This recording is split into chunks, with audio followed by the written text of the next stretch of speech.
There was a 15-year-old girl named Chloe who created an account on Instagram.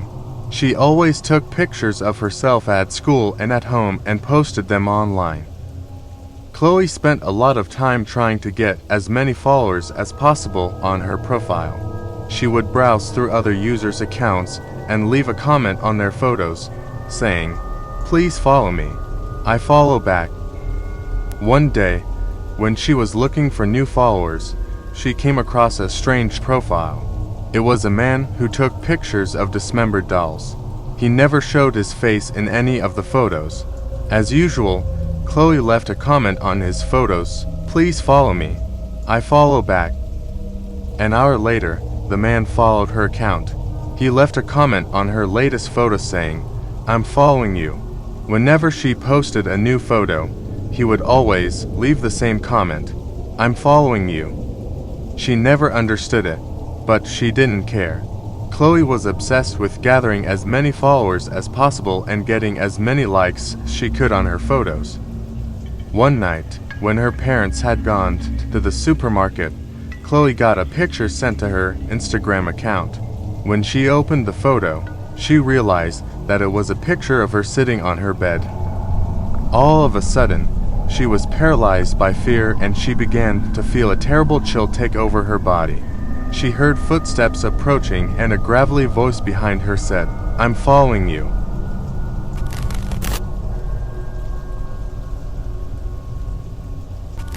A teenage girl named Rosemary attended a high school in a small city in Canada. One day, her biology teacher announced that he was taking the entire class on a school trip. Everyone was delighted.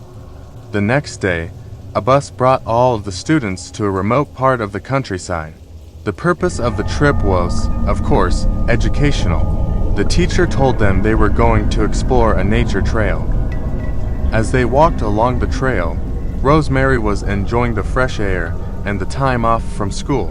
She was chatting happily to her best friend, Amanda. The two girls were caught up in conversation and started lagging behind. Somewhere along the way, they took a wrong turn and became separated from the rest of the group. The girls kept walking, hoping that they would eventually meet up with the rest of the class, but they just became more lost. Eventually, they came to a small pathway and were relieved when they saw that it led to a little cottage, set back amongst the trees.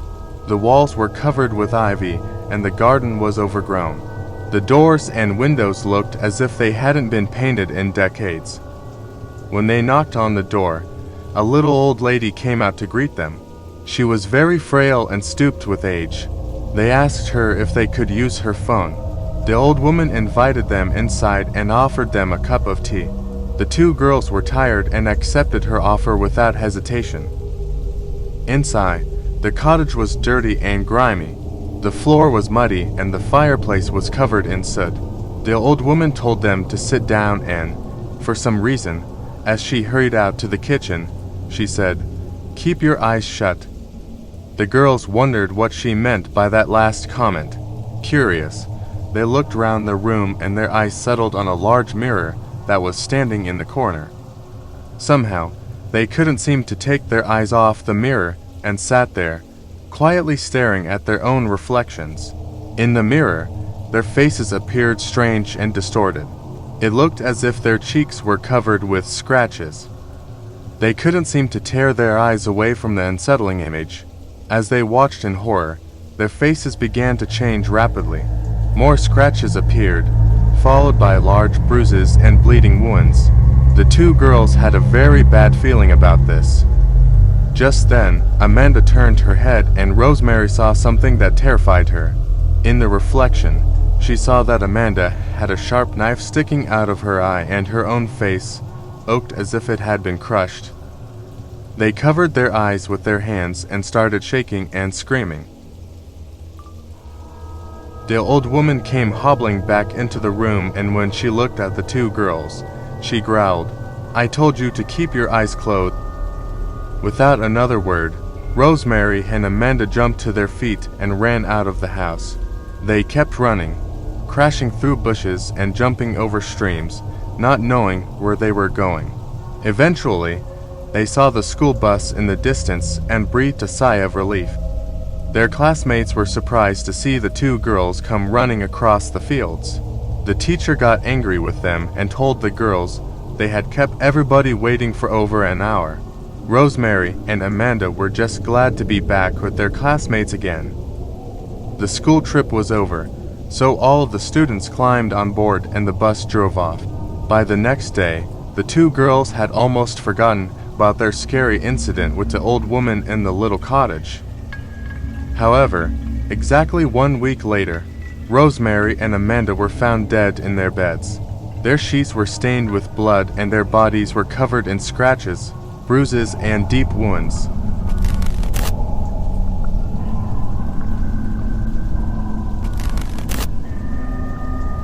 I wasn't technically home alone. My friend was spending the night at my house, while our parents stayed the night at a resort about an hour away. I say technically because she fell asleep around 11 p.m. I was 15 at the time, she was 14. I was still up, watching low-budget sci-fi movies on TV and eating cold pizza. As it neared 1 a.m., I started getting a really weird feeling. I couldn't put my finger on it. I just felt uncomfortable. I ignored it for a while, until it got unbearable, and I realized that it felt like someone was watching me. My dad had been fixing some windows around the house during the day, and had removed a bunch of the blinds, making for an unobstructed view into the house. But we lived in a quiet suburban neighborhood at the time, so no one thought anything of it.